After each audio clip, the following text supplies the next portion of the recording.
Okay, here's the narration script, broken into paragraphs, as requested. There's this idea that's been circling in my head for a while now, something that feels like a hidden, almost unspoken truth about how we interact with money. It started as a vague feeling, watching people, myself included, navigate financial decisions, often with a sense of confusion or even helplessness. And then it crystallized into a concept, an invisible tax, not a tax levied by any government, but one we unknowingly pay every single day. This is the core of what I'm calling the invisible tax devouring your life. It's not about the dollars and cents you literally hand over. It's about the premium, the extra cost you absorb simply because you don't fully grasp the alternatives, the fine print, or the underlying mechanics of a financial transaction. Think about it. That bank fee you didn't know you could avoid. That investment product that promised the moon but delivered very little because of hidden charges or even just the higher interest rate. On a loan because you didn't shop around or understand your credit scores, impact. Each of these is a small payment towards this invisible tax. I started to see it everywhere. It's like the system, and I don't mean this in a conspiratorial way, but the complex financial system we live in often thrives on what economists call asymmetry of information. That's just a formal way of saying one party in a transaction knows a lot more than the other. And guess who usually knows less? Us, the average person. When you don't know your rights as a consumer, when you don't compare different financial products, or when you sign on the dotted line without truly understanding the terms and conditions, you become an easy source of profit. It's a cost, a significant one, but it's often avoidable with a bit of understanding. But here's where it gets deeper, where it moves beyond just money. The real punch, the reason I say it devours your life, isn't just the financial loss. That's bad enough, but it's the secondary effects that are truly insidious. First, let's talk about time. Every hour you spend on the phone with customer service trying to reverse an erroneous charge. Every extra month you work to pay off a debt that could have been structured better. Every moment spent worrying about how to make ends meet because of a poor financial decision. That is irretrievable lifetime. That's time you're not spending with your family, on your hobbies, pursuing your passions, or simply resting and recharging. How can this apply to life? Well, imagine you spend, say, 5 hours a month dealing with financial mishaps or the stress of mismanaged money. That's 60 hours a year. Over 10 years, that's 600 hours. Or 25 full days of your life. What could you do with 25 extra days? Learn a new skill. Travel. Just be. Understanding your finances gives you back that time. It's a direct trade. Then there's the mental and emotional toll. The chronic anxiety that comes from financial uncertainty, the stress of living paycheck to paycheck, or the feeling of being trapped by debt. This isn't a small thing. It affects your health, your relationships, your overall quality of life. This constant, low-level stress is a direct symptom of paying this invisible tax. You're paying with your peace of mind. How can this apply to life? Financial literacy isn't just about getting rich. It's about achieving a sense of security and control. When you understand your cash flow, when you have a plan, when you know you're not being taken advantage of, a huge weight lifts. That mental clarity allows you to focus on other, more fulfilling aspects of your life. It's like decluttering your mind, and perhaps the most profound, yet often overlooked, cost is the loss of potential. This is what economists call opportunity cost. It's not just about the money you lose through fees or bad deals. It's about the wealth, the freedom, the opportunities you never even get to build because you don't understand how money can work. For you, the power of compound interest, for example, is something many people hear about but don't internalize. It's the idea that your money can earn money, and then that earned money also starts earning money, creating a snowball effect. If you're constantly paying the ignorance tax, you're not only losing the initial amounts, but you're also losing all the potential growth that money could have generated. Over years, even decades, you're effectively operating with compound interest in reverse. Small losses and fees compounding over time to create a massive deficit in your potential future wealth. How can this apply to life? Think of it this way.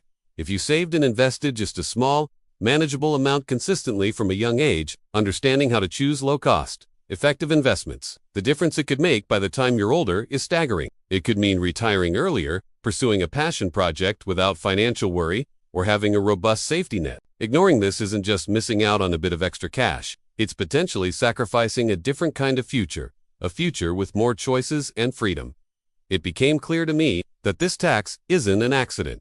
In many ways, it's a feature. Complex jargon, lengthy documents, and opaque fee structures aren't always designed with the consumer's full comprehension in mind. They create an environment where it's easier to just go with the flow, to accept the default, to not ask too many questions. And that ease comes at a price. What's more, this tax can be almost hereditary. If your parents didn't understand money management well, they might not have been able to teach you. So, Patterns of financial misunderstanding or lack of financial education can pass down through generations, perpetuating cycles of financial struggle or missed opportunity.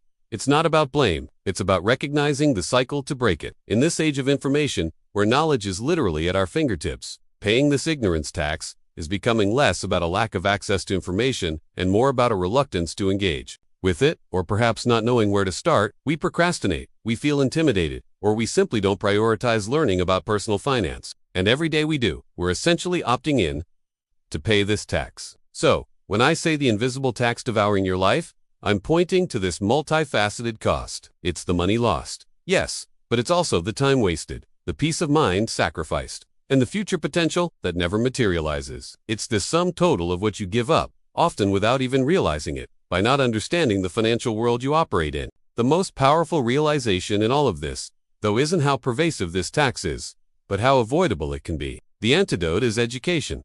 Not necessarily a formal degree, but a commitment to understanding the basics: budgeting, saving, debt management, investing fundamentals, and how to critically evaluate financial products and advice. Every piece of knowledge you gain is like getting a tax rebate on this invisible levy. It empowers you to make better decisions, to keep more of your own money, and critically, to reclaim your time, your peace, and your potential. It's about shifting from being a passive payer of this tax to an active architect of your financial well-being. And that, I believe, is a fight worth undertaking. Because what's at stake isn't just your bank balance. It's the quality and trajectory of your life. So, we've seen how this invisible tax operates, how it chips away not just at our finances, but at our time and peace of mind. The question then becomes, how do we fight back? It's not about becoming a financial wizard overnight. It starts with small, consistent actions in our daily lives. Things that might seem trivial, but compound into significant benefits. For instance, take a few minutes each week to truly look at your bank statements or credit card bills. Don't just glance, scan for subscriptions you forgot or fees you don't recognize. This simple habit isn't just about saving a few dollars. It's about actively participating in your financial life, which directly translates to less anxiety about unknown charges and more control. Another thing, before any significant purchase or signing up for a new service, especially financial ones, pause, ask one more question. Search for one alternative. That small bit of friction can save you. It can save you from a suboptimal deal or from terms you'll later regret. That saved money, an avoided headache, directly gives you back resources and mental space for things that truly matter. Consider automating your savings, even a tiny amount, after you've set up your accounts wisely. This isn't just about building an emergency fund. It's about creating a system that works for your future. That consistency, that automated foresight, chips away at future financial stress. It builds a foundation for greater potential and freedom down the line, without daily active effort once established. These aren't drastic overhauls. They're about cultivating awareness and making conscious, small choices. Each one is a step towards starving that invisible tax and reclaiming what it tries to take. It's about understanding that your financial health is deeply intertwined with your overall well-being, and the power to improve it lies in these manageable, everyday actions. Thank you for joining me on this exploration. I truly believe understanding this can make a difference. If you're curious, I've left something in the description below that you might find helpful. Take care.